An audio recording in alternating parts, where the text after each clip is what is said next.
J'étais effectivement émue, je crois, touchée par l'hommage des joueuses d'une part, du public évidemment, et puis de tous ceux qui ont participé à l'aventure au fil de toutes ces années.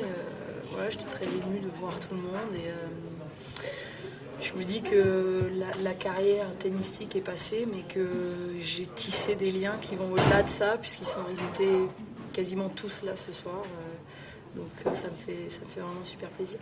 Et ça vous donne pas envie de revenir, ça? Non, non, parce que je sais ce que ça engendre, je sais le travail qu'il y a derrière pour arriver au niveau que j'aurais envie d'avoir. Donc, et je sais que ce travail-là, aujourd'hui, je peux plus, j'arriverai plus à le faire. Je pense mentalement et même physiquement, ça devenait quand même difficile.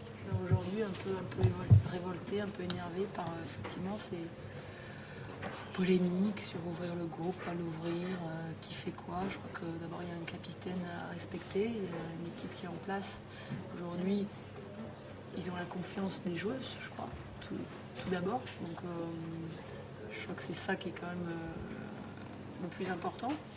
Et voilà, c'est vrai qu'il y a un problème, entre guillemets, il y a quelque chose de plus global à voir. Moi je dis, c'est sur le tennis féminin français aujourd'hui. C'est vrai que cette génération 79 a porté l'équipe de France certainement, mais je crois le niveau global du tennis féminin à l'international.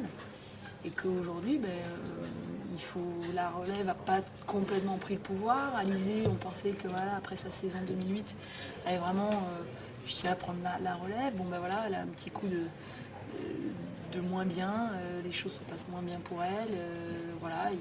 C'est une étape aussi dans une carrière.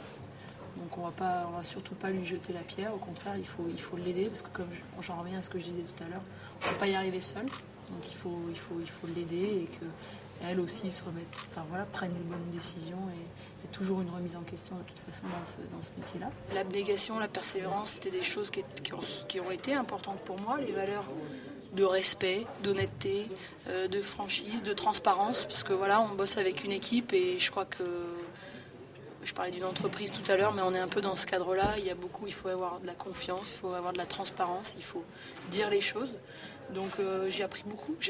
Ça m'a vraiment beaucoup aidé sur le plan humain et puis sur développer un petit peu quel genre de personne j'ai envie d'être. Et je crois que globalement, je me suis un peu tracé ma route dans ces valeurs-là, et de partage aussi, de générosité. On essaye d'être là-dedans et ça me convient plutôt pas mal. Et puis du coup, j'ai rencontré des gens tout au long de ce parcours, tout au long de ces 10-12 ans, qui étaient complètement dans ce truc-là, et je sais que notre aventure, pour ceux qui ont fait partie de l'aventure professionnelle, elle est loin de s'arrêter, parce qu'on continuera à être liés, je dirais, pour la vie, justement grâce à ces valeurs-là. Je suis vraiment en période de réflexion aujourd'hui, j'ai pas envie de me presser, j'ai pas envie de précipiter les choses. Il y a pas mal de propositions qui arrivent, mais je veux vraiment prendre mon temps pour décider ce que j'ai réellement envie de faire au fond de moi. Le tennis, pourquoi pas, c'est vraiment une option, parce que c'est vrai que ça m'a apporté énormément. Mais pour l'instant, rien n'est déterminé, et je sais même pas si dans le courant de cette année 2010, j'aurais vraiment déterminé les choses. Peut-être je vais prendre une petite année sabbatique.